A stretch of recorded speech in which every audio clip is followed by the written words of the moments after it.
Capítulo 19. Papel do médium nas comunicações espíritas.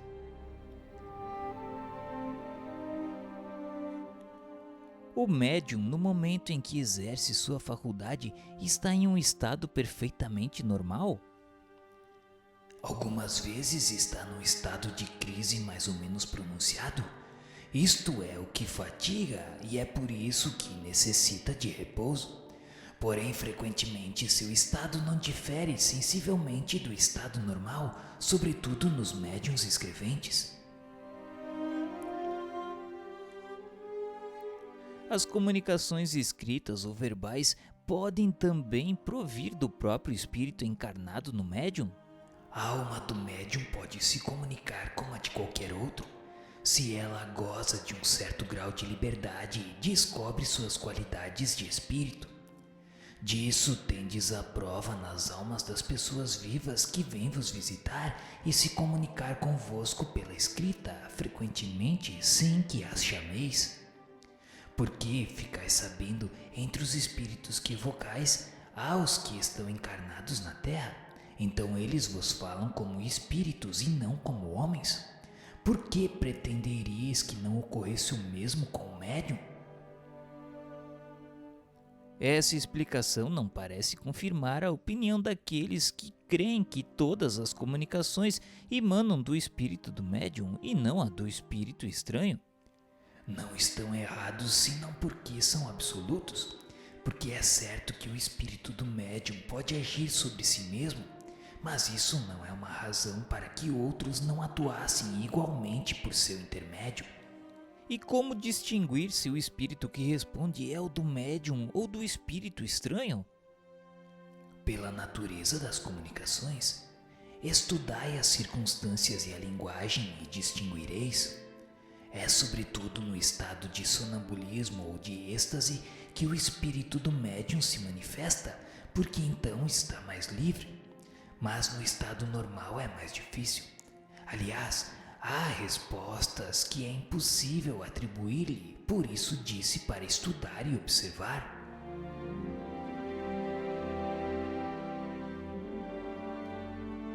Nota: quando uma pessoa nos fala, nós distinguimos facilmente o que vem dela ou o que não é senão o eco.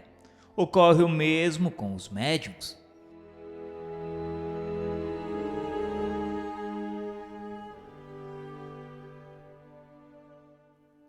Uma vez que o espírito do médium pôde adquirir em existências anteriores os conhecimentos que esquece sob seu envoltório corporal, mas dos quais se lembra como espírito, não pode tirar do seu próprio fundo as ideias que parecem ultrapassar a capacidade de sua instrução?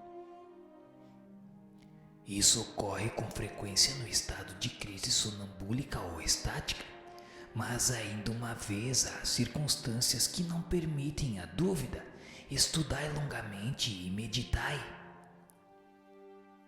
As comunicações provenientes do espírito do médium são sempre inferiores às que poderiam ser dadas pelos espíritos estranhos? Sempre não, porque o próprio espírito estranho pode ser de uma ordem inferior à do médium e por isso falar menos sensatamente. Vê-se isso no sonambulismo, porque aí é o mais frequentemente o espírito do sonâmbulo que se manifesta e que diz, portanto, algumas vezes coisas muito boas. O espírito que se comunica por um médium transmite diretamente seu pensamento ou esse pensamento tem por intermediário o espírito encarnado no médium? É o espírito do médium que o interpreta, porque está ligado ao corpo que serve para falar, e é preciso um laço entre vós e os espíritos estranhos que se comunicam, como é necessário um fio elétrico para transmitir uma notícia ao longe, e no fim do fio uma pessoa inteligente a recebe e a transmite. E o espírito encarnado no médium exerce uma influência sobre as comunicações que deve transmitir e que provém de espíritos estranhos? Sim, porque se não lhe é simpático, pode alterar suas respostas e as assimilar às suas próprias ideias e às suas tendências. mas não influencia os espíritos, eles mesmos. Não é senão um mau intérprete. E seria esta a causa da preferência dos espíritos por certos médiuns? Não há outra. Procuram um intérprete que melhor simpatize com eles e que exprimam mais exatamente o seu pensamento. Se não há simpatia entre eles, o espírito do médium é um antagonista que faz uma certa resistência e se torna um intérprete de má vontade e frequentemente infiel. Ocorre o mesmo entre vós quando o conselho de um sábio é transmitido pela voz de um estouvado ou de um homem de má fé. Concebe-se que isso possa ser assim como os médiuns intuitivos, mas não com os que são mecânicos. Não tendes vós bem consciência do papel que desempenha o médium? Há aí uma lei que não haveis ainda compreendido. Lembrai-vos de que para operar o movimento de um corpo inerte, o espírito tem necessidade de uma porção de fluido animalizado que tira do médium para animar momentaneamente a mesa, a fim de que esta obedeça à sua vontade. Pois bem, compreendei também que para uma comunicação inteligente há necessidade de um intermediário inteligente e que esse intermediário é o espírito do médium. Isso não parece aplicável ao que se chama de mesas falantes, porque quando os objetos inertes como as mesas, pranchetas e cestas dão respostas inteligentes, parece que o espírito do médium aí não está para nada. Isto é um erro. O espírito pode dar ao corpo inerte uma vida factícia momentânea, mas não inteligência. Jamais um corpo inerte foi inteligente. É, pois, o espírito do médium que recebe o pensamento com o seu desconhecimento e o transmite pouco a pouco com a ajuda de diversos intermediários. Resultaria dessas explicações que o espírito do médium não está jamais completamente passivo? Ele é passivo quando não mistura suas próprias ideias com as do espírito estranho, mas não é jamais absolutamente nulo. Seu concurso é sempre necessário como intermediário, mesmo naqueles que chamais médiuns mecânicos. Não há mais garantia de independência no médium mecânico do que no médium intuitivo? Sem nenhuma dúvida. E para certas comunicações, um médium mecânico é preferível, mas quando se conhece as faculdades de um médium intuitivo, isso se torna diferente segundo as circunstâncias. Quero dizer que há comunicações que reclamam menos precisão.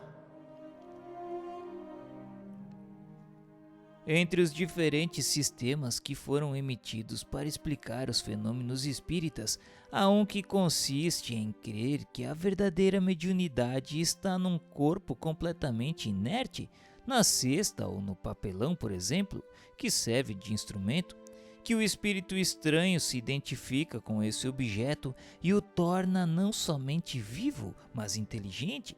Daí o nome de médiuns inertes dado a esses objetos. Que pensais disso? Não há senão uma palavra a dizer quanto a isso, e é que se o espírito tivesse transmitido a inteligência ao papelão e ao mesmo tempo que a vida, o papelão escreveria tudo sozinho, sem o concurso do médium. Seria singular que o homem inteligente se tornasse máquina e que um objeto inerte se tornasse inteligente. É um dos numerosos sistemas nascidos de uma ideia preconcebida e que tombam, como tantos outros, diante da experiência e da observação. Um fenômeno bem conhecido poderia abonar a aptidão de que há nos corpos inertes animados mais do que a vida, mas também a inteligência, como é o das mesas, cestas e etc., que exprimem por seus movimentos a cólera ou a afeição. Quando um homem agita um bastão com cólera, não é o bastão que está colérico, nem mesmo a mão que segura o bastão, mas sim o pensamento que dirige a mão. As mesas e as cestas não são mais inteligentes do que o bastão. não têm nenhum sentimento inteligente, mas obedecem a uma inteligência. Em uma palavra, não é o espírito que se transforma em cesta, nem mesmo que nela elege domicílio.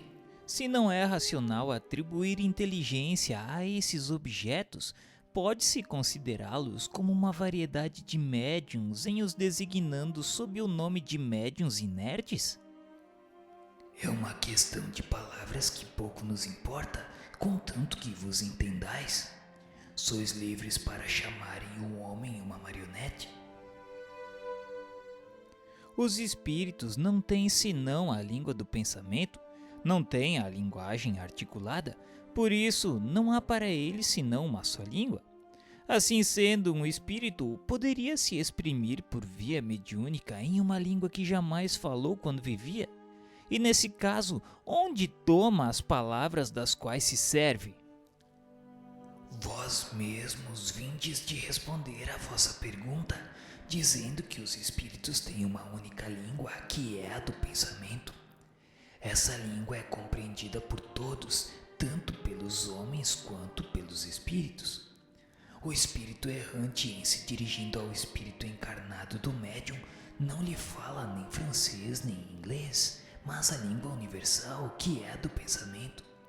Para traduzir suas ideias em uma linguagem articulada transmissível, toma suas palavras no vocabulário do médium.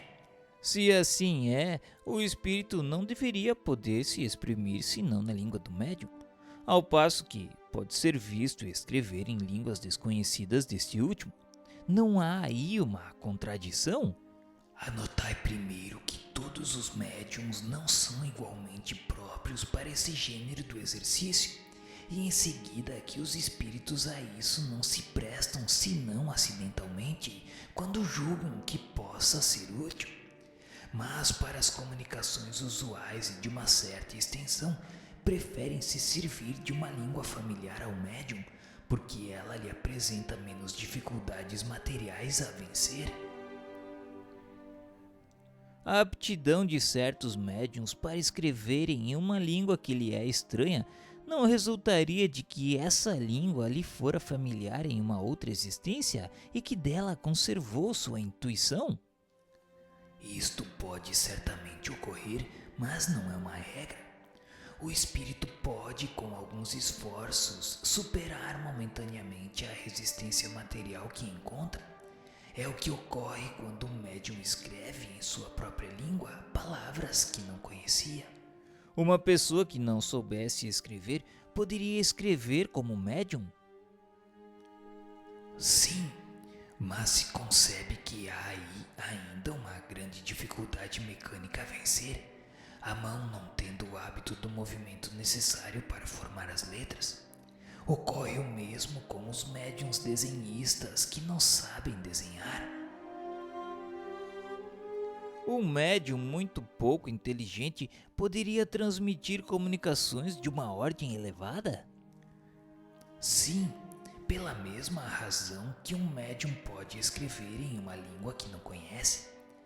A mediunidade propriamente dita é independente da inteligência, assim como das qualidades morais, e na falta de um melhor instrumento, o espírito pode se servir daquele que tem sob a mão, mas é natural que para as comunicações de uma certa ordem, ele prefira um médium que lhe ofereça menos obstáculos materiais. De resto, uma outra consideração. O idiota frequentemente não é idiota senão pela imperfeição dos seus órgãos, mas seu espírito pode ser mais avançado do que credes. Disso tendes a prova por certas evocações de idiotas, vivos ou mortos.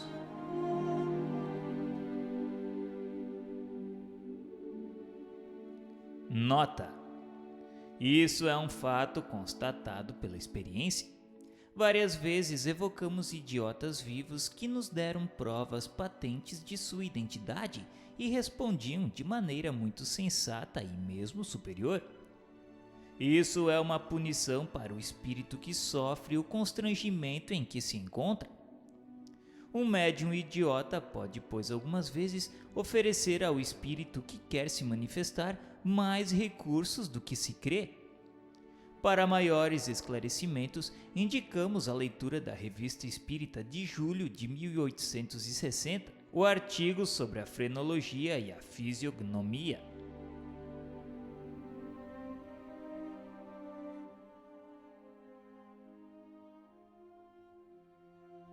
De onde provém a aptidão de certos médiuns para escreverem em versos, não obstante sua ignorância quanto à poesia?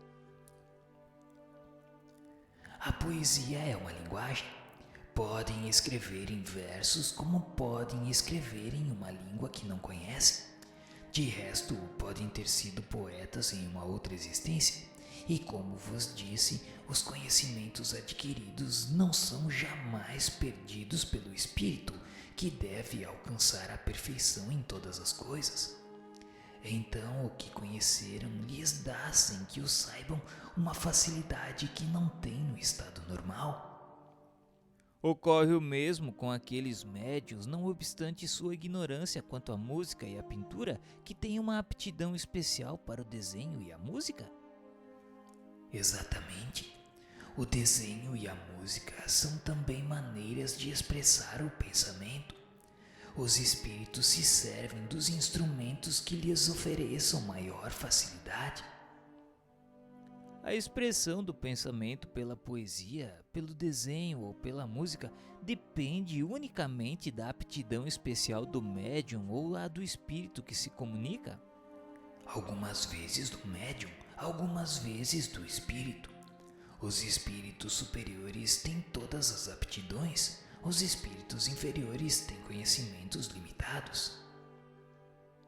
Porque o homem que tem um talento transcendente em uma existência não o tem em uma outra seguinte? Não ocorre sempre assim, porque frequentemente ele aperfeiçoa em uma existência o que começou em uma precedente. Mas pode ocorrer que uma faculdade transcendente adormeça durante um certo tempo, para com isso deixar uma outra mais livre para se desenvolver. É um germe latente que se reencontrará mais tarde e do qual sempre ficam alguns traços, ou pelo menos uma vaga intuição.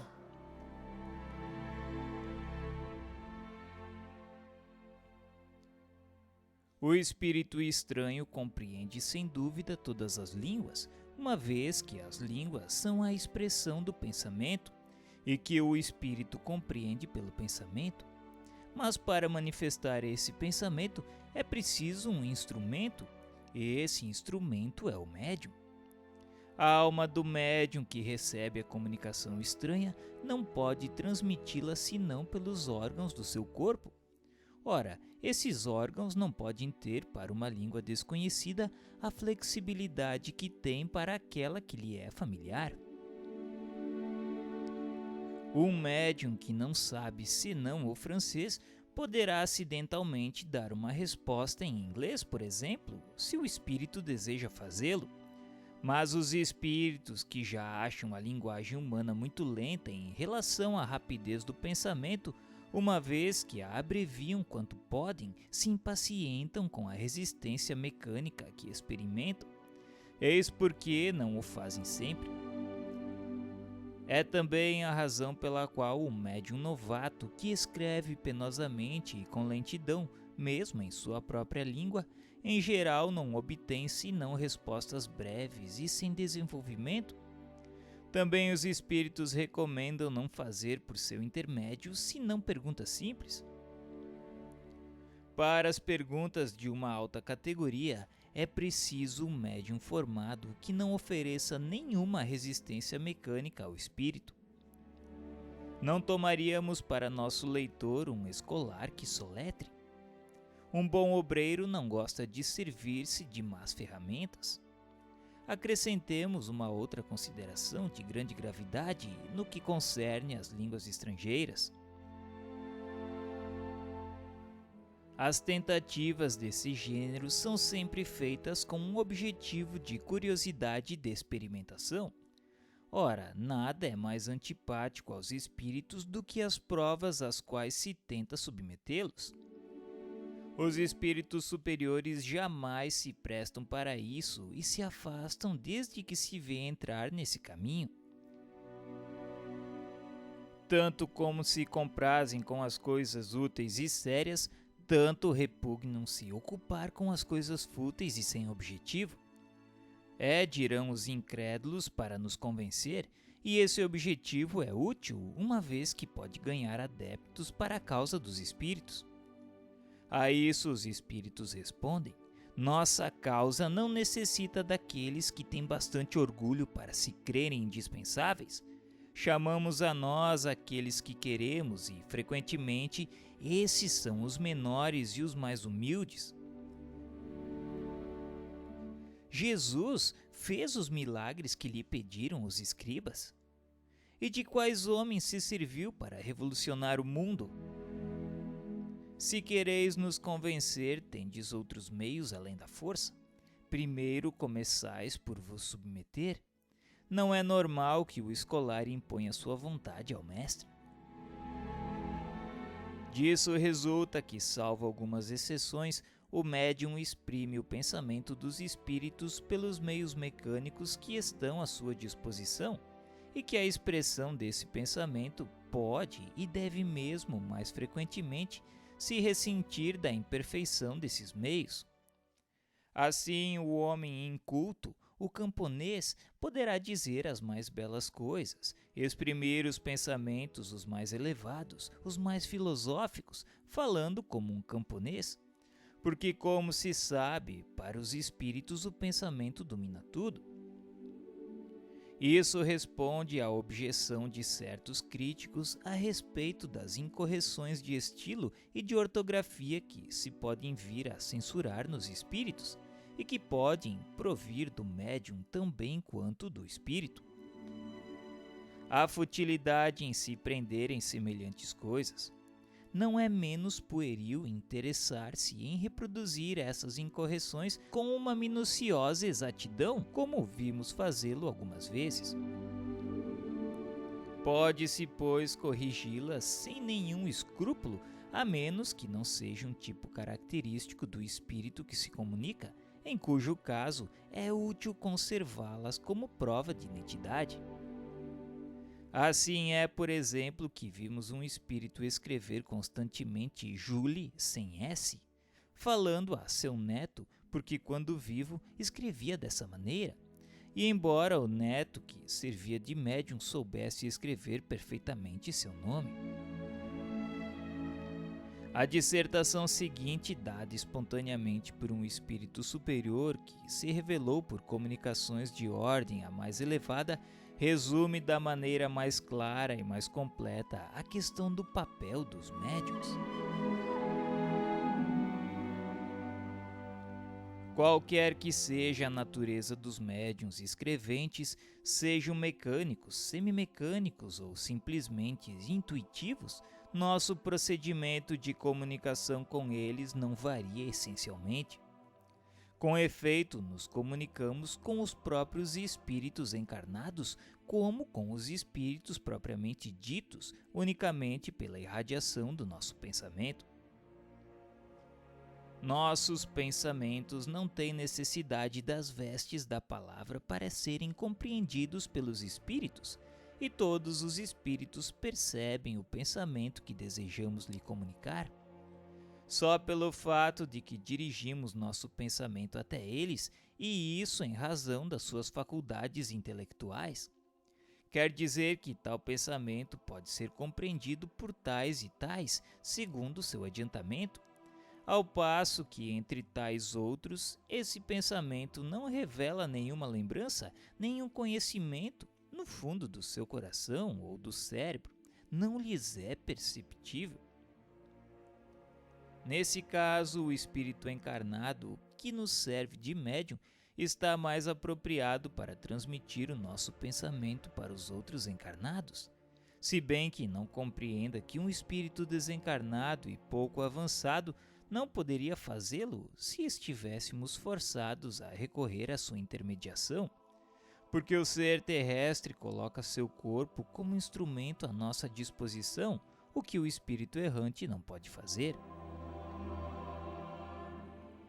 Assim, quando encontramos no médium o cérebro enriquecido de conhecimentos adquiridos em sua vida atual, e o seu espírito rico de conhecimentos anteriores latentes próprios para facilitar nossas comunicações, dele nos servimos de preferência, porque com ele o fenômeno da comunicação nos é muito mais fácil do que com um médium cuja inteligência fosse limitada e cujos conhecimentos anteriores fossem insuficientes. Vamos nos fazer compreender por algumas explicações claras e precisas. Com um médium cuja inteligência atual ou anterior se encontra desenvolvida, nosso pensamento se comunica instantaneamente de espírito para espírito, por uma faculdade própria da essência do próprio espírito. Nesse caso, encontramos no cérebro do médium os elementos próprios para darem ao nosso pensamento a vestimenta de palavra correspondente a esse pensamento. E isso, embora seja o médium intuitivo, semimecânico ou mecânico puro. Por isso, qualquer que seja a diversidade dos espíritos que se comuniquem por um médium, os ditados obtidos por ele, inteiramente procedentes de espíritos diversos, levam um selo de forma e de cor pessoal desse médium. Sim, se bem que o pensamento lhe seja inteiramente estranho, se bem que o assunto escape do quadro no qual se move habitualmente ele mesmo, se bem que aquilo que queremos dizer não provenha de nenhum modo de si, ele não influencia menos a forma pelas qualidades e as propriedades que são adequadas à sua individualidade. É absolutamente como quando olhais diferentes pontos de vista com óculos coloridos, verdes, brancos ou azuis. Se bem que os pontos de vista ou objetos olhados sejam inteiramente opostos e inteiramente independentes uns dos outros, não deixam de afetar uma tinta que provém da cor dos óculos.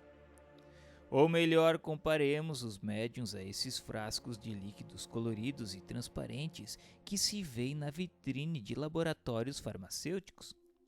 Pois bem, nós somos como as luzes que clareiam certos pontos de vistas morais, filosóficos e internos, através de médiuns azuis, verdes ou vermelhos, de tal sorte que nossos raios luminosos, obrigados a passar através de vidros mais ou menos bem talhados, mais ou menos transparentes, quer dizer, por médiuns mais ou menos inteligentes, não chegam sobre os objetos que desejamos iluminar, senão tomando a tinta, ou melhor, a forma própria e particular desses médiuns.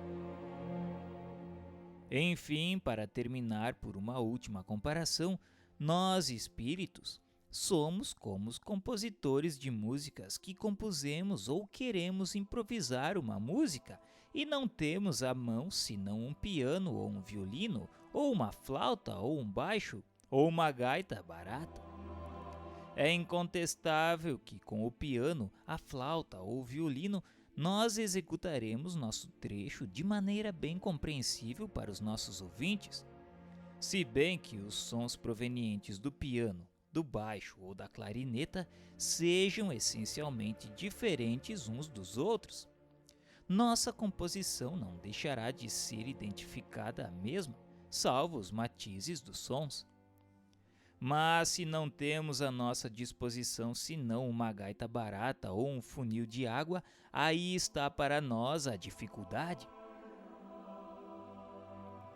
Com efeito, quando somos obrigados a nos servir de médiuns pouco avançados, nosso trabalho se torna bem mais longo, bem mais penoso, porque somos obrigados a recorrer a formas incompletas, o que nos é uma complicação. Porque então somos forçados a decompor nossos pensamentos e de proceder palavra por palavra, letra por letra, o que é um aborrecimento e uma fadiga para nós e um entrave real à prontidão e ao desenvolvimento de nossas manifestações. Por isso, ficamos felizes ao encontrarmos médiuns bem apropriados, bem aparelhados, munidos de materiais prontos para funcionar. Bons instrumentos, em uma palavra. Porque então nosso perispírito agindo sobre o perispírito daquele que medianimizamos, não tem mais que impulsionar a mão que nos serve de porta-caneta ou porta-lápis. Enquanto que, com médiuns insuficientes, somos obrigados a fazer um trabalho análogo ao que fazemos quando nos comunicamos por pancadas. Quer dizer, designando letra por letra, palavra por palavra, cada uma das frases que formam a tradução dos pensamentos que queremos comunicar. Por essas razões, nos dirigimos de preferência às classes esclarecidas e instruídas para a divulgação do espiritismo e o desenvolvimento das faculdades medianímicas escreventes, se bem que seja entre essas classes que se encontram os indivíduos, os mais incrédulos, os mais rebeldes e os mais imorais. É que da mesma forma que deixamos hoje aos espíritos zombeteiros e pouco avançados o exercício das comunicações tangíveis, de pancadas e de transportes, igualmente os homens pouco sérios entre vós preferem a visão dos fenômenos que atingem seus olhos e seus ouvidos aos fenômenos que puramente espirituais, puramente psicológicos. Quando queremos proceder por ditados espontâneos, agimos sobre o cérebro, sobre os arquivos do médium, e juntamos nossos materiais com os elementos que ele nos fornece, e isso com seu inteiro desconhecimento. É como se tomássemos de seu bolso as somas que pode aí ter e dispuséssemos as diferentes moedas segundo a ordem que nos parecesse a mais útil. Mas quando o próprio médium quer nos interrogar de tal ou tal modo, é bom que reflita seriamente a fim de nos perguntar de um modo metódico, facilitando assim nosso trabalho de resposta. Porque, como vos foi dito em uma precedente instrução, vosso cérebro está frequentemente em uma desordem inextricável, e nos é bastante penoso e difícil nos movermos no labirinto dos vossos pensamentos. Quando as perguntas devem ser feitas por terceiros, é bom e é útil que a série de perguntas seja comunicada antecipadamente ao médium, para que este se identifique com o espírito do evocador e dele se impregne, por assim dizer. Porque então nós mesmos temos bem mais facilidade para responder pela afinidade que existe entre nosso perispírito e o do médium que nos serve de intérprete. Certamente podemos falar de matemáticas por meio de um médium a quem estas lhe parecem inteiramente estranhas, mas frequentemente o espírito desse médium possui esse conhecimento em estado latente, quer dizer, peculiar ao ser fluídico e não ao ser encarnado, porque seu corpo atual é um instrumento rebelde ou contrário a esse conhecimento. Ocorre o mesmo com a astronomia, a poesia, a medicina e as línguas diversas, assim como com todos os outros conhecimentos próprios à espécie humana.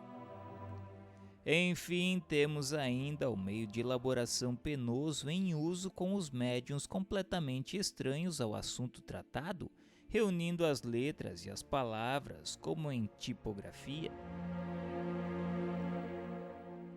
Como dissemos, os espíritos não têm necessidade de revestir seu pensamento, percebem e comunicam os pensamentos só pelo fato de que existem neles. Os seres corporais, ao contrário, não podem perceber o pensamento se não revestido, enquanto a letra, a palavra, o substantivo, o verbo, a frase numa palavra vos são necessários para perceber mesmo mentalmente. Nenhuma forma visível ou tangível nos é necessária. Nota: esta análise do papel dos médiuns e dos procedimentos com a ajuda dos quais os espíritos se comunicam é tão clara como lógica. Dela decorre como princípio que o espírito toma não suas ideias, mas os materiais necessários para exprimi-las no cérebro do médium. E que quanto mais esse cérebro é rico em materiais, mais a comunicação é fácil. Quando o espírito se exprime na língua familiar ao médium, encontra nele as palavras prontas para revestir a ideia. Se numa língua que lhe é estranha não encontra as palavras, mas simplesmente as letras, por isso o espírito é obrigado a ditar, por assim dizer, letra por letra, exatamente como se quiséssemos fazer escrever em alemão aquele que não sabe nenhuma palavra. Se o médium não sabe nem ler nem escrever, ele não possui nem mesmo as letras. É preciso, pois, conduzir-lhe a mão igual ao escolar. E aí está uma dificuldade material ainda maior a vencer. Esses fenômenos são, pois, possíveis, e se tem deles numerosos exemplos. Mas se compreende que esta maneira de proceder se ajusta pouco com a extensão e a rapidez das comunicações, e que os espíritos devem preferir os instrumentos os mais fáceis, ou como eles dizem, os médiuns bem aparelhados em seu ponto de vista. Se aqueles que pedem esses fenômenos como os meios de convicção tivessem antes estudado a teoria, saberiam em que condições excepcionais eles se produzem,